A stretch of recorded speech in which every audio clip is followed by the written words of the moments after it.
Okay, so here's the thing. I want to go through this. I think it's super important that most of you understand what's coming.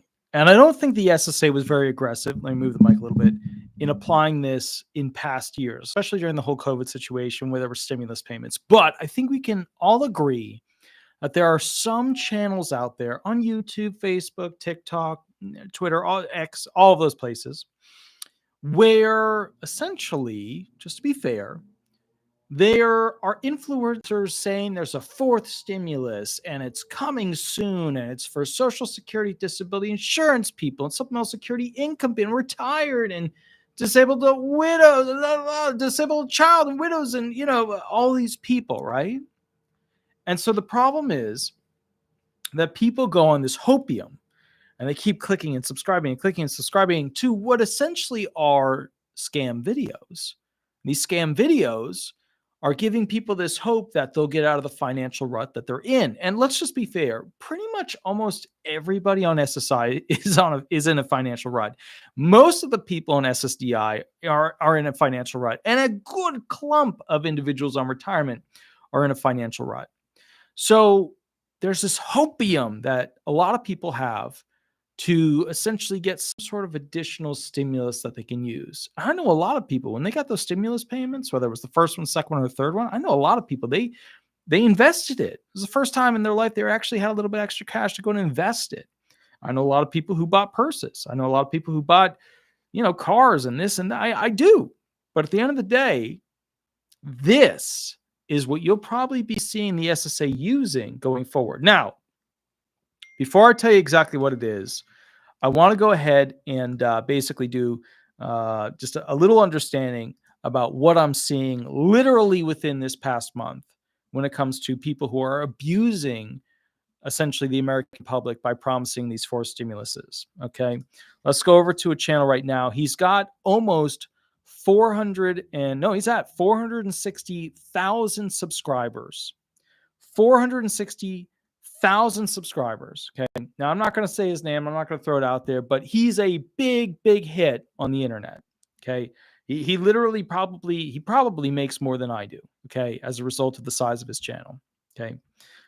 I go to his videos 11 hours ago, automatic $1,400 fourth stimulus checks in 2024. Right.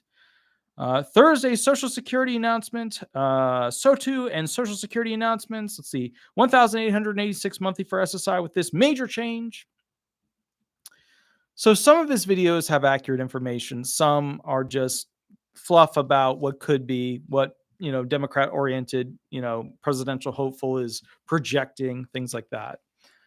And so the problem I have with this is that I don't care what his numbers are. I'm happy for him that he's got the numbers because, any disabled person that's financially getting a chunk of money, I'm happy with, because they're always stuck at a point where they don't get the same advantages of somebody else to go ahead and make money.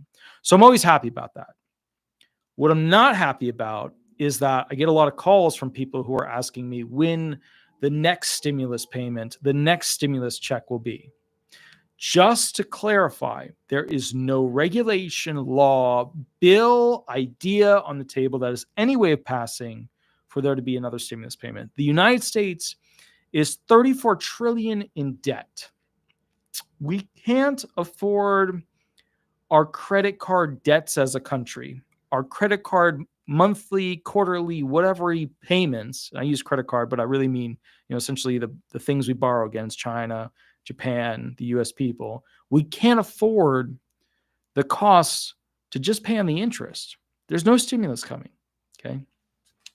What do you believe the SSA will do about this in the future?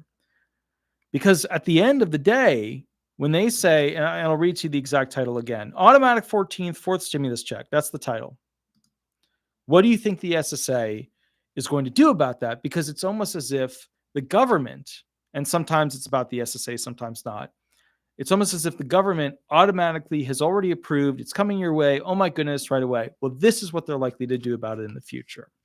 They are called civil monetary penalty programs. Section 1140 authorizes civil monetary penalties, CMPs, to protect the public from advertisements, solicitations, and other communications, including internet websites and scam telephone calls, that may convey the false impression SSA approved, endorsed, or authorized the communication. It also prohibits the reproduction and sale of SSA publications and forms without authorization and places restrictions on the charging for services SSA provides to the public without charge. SSA's CMP program to enforce Section 1140 has been delegated to the Inspector General and has been an effective administrative enforcement alternative when criminal or civil prosecution is declined or not feasible. So think of this more of like an administrative remedy where they go after these individuals, okay, as opposed to like a full-on civil lawsuit or a full-on criminal lawsuit, okay. During the reporting period, we resolved 13 Section 1140 cases and imposed $64,000 in penalties resulting from Section 1140 violations. We continued efforts to protect consumers from Social Security-related scam calls by seeking penalties against U.S. telecommunications companies acting as a gateway carrier who profit by accepting these scam calls into the U.S. telecommunications systems and passing them to unsuspecting consumers. So put another way, let's say you have scammers in another country and they go ahead and use telephone systems to call people. They will punish the telephone systems that basically are allowing these scammers to get onto their system to call these people. And then if they can, they'll try and punish the scammers as well. But the scammers are hard to get a hold of because they're not like a real corporation. They're not a real entity. They just, when you find them and you try to catch them, they just scatter and then you're stuck with them. So with that said, to date, OIG has initiated 36 cases against gateway telecommunication companies during the reporting period, which, remember, this is only half a year that we're talking about in 2023. We imposed penalties against 5 gateway carriers. As a result, many of these companies have begun to take more proactive steps to prevent scam calls from entering the U.S. or have decided to discontinue operations and or the gateway carrier segment of their operation. Our Section 1140 enforcement efforts during this period also included 8 takedowns of SSA-related imposter social media accounts across X, formerly known as Twitter. So basically, they had fake SSA accounts. They also went against Facebook, Pinterest, and LinkedIn. Removal of these accounts prevents unsuspecting consumers from falling victim to phishing and other scams and protects the agency's ability to effectively communicate with the public. Because, people were giving out their social security number, their birthday, what their last paycheck amount was, access to their bank account. They were giving all that stuff out. Okay. Further, we successfully defended an action before the Department of Appeals Board challenging an imposed penalty of $15,006 against an insurance entity for misleading solicitations distributed through U.S. mail. Now, just to clarify, these come in many forms, but the one I usually see is that, and I get these things too, I literally get them in the mail. Like somehow I end up on their list to like mail them to because my name pops up with Social Security, for obvious reasons. But the point is, I'll get a solicitation from what will essentially be like a quasi insurance company or like one of those non-legal reps that mostly gets their claims from insurance companies for like LTD, insurance claims or workers' comp insurance claims, or like, were you injured? Do you want to file for disability? Try this group. We can do this for you. It's one of those groups. So now, our outreach efforts during this reporting period included the chief counsel to the IG's presentation of global telecommunications leaders at the International Telecommunications Week conference regarding OIG's Section 1140 enforcement and outreach activities. Now, I'm going to go into even more of this in the future so that you kind of understand it. And I'm not trying to really beat up that one guy's channel. I'm happy that, in his current situation, he's got such an amazing thing going his way. And I want him to continue because he is getting better at not only reporting information, parsing through federal documents, kind of figuring out where the ball is going with the whole curve. He's getting better at it. The only kicker is it's just a lot of the fame and success that he has garnered has come from what I consider to be scam videos. And so that I don't think is appropriate. And here's the thing. I think he has the capacity to make it far bigger without using those. I think they made him a lot bigger than he would have been much faster. But I think he has the capacity to meet that level of fame by not producing essentially these clickbait oriented types of videos. So that's one of the things. And there's other people too. I just picked that one up because it's one of the most common ones that pops up. But, if I scroll through, right? So, okay, let's see. Hold on. Exact dates, checks and money arriving.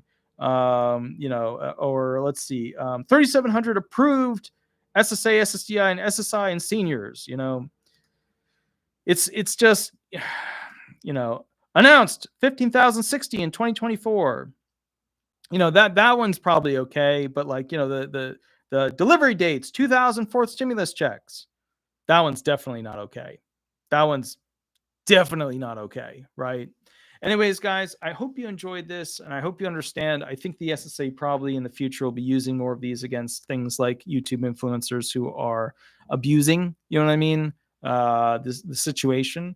And what they'll do is they'll fine, you know, that individual, but they'll also, you know, the channel, but they'll also fine, you know, YouTube for allowing that content to go up because it's essentially content that is, you know, showing potential authorization of something that the SSA or the federal government never authorized, you know, so something to consider.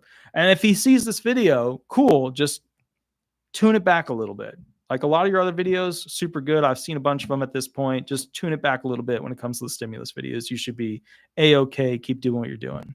I will catch you guys a little bit later. I hope you enjoyed this video. Please remember to like, please remember to subscribe, and we will go from there. Other than that, have a wonderful, wonderful night. And I will catch you a little bit later. And please remember, when it comes to this channel, on Tuesdays and Thursdays, I go live. Tuesdays, Facebook, Thursdays, YouTube.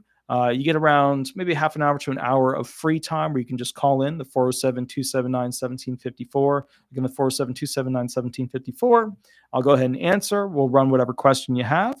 Please remember that during the 9 to 5, when I'm at the law firm working, don't call with questions outside of applying for disability benefits or getting a denial of disability benefits because we get a zillion of those a day. It's just way too many, and the staff is ready to get tiny little pitchforks and go after me. So I will catch you guys a little bit later.